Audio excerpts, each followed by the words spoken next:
Okay, so I got the Ranger taken apart. I went ahead and pulled the intake off of it. The intake's laying over on the ground. And so the intake's off here. And I got all 6 injectors pulled out, and I went ahead and cleaned them up and marked them 1 through 6 so I could tell what's what. So all of these are in order. There's 1, 2, 3, 4. There's 5. This is 6. I'm not going to test all of them in front of you, but I will show this.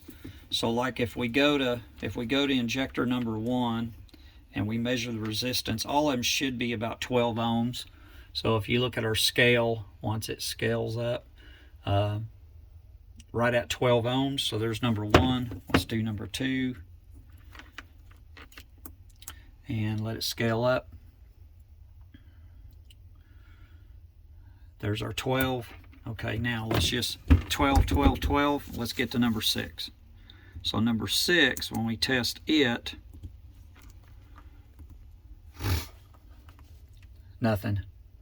It's completely dead, so that injector's just, the driver's no good in it.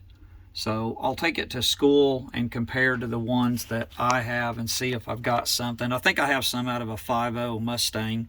The flow rate may be just a little bit more, but that should take care of it.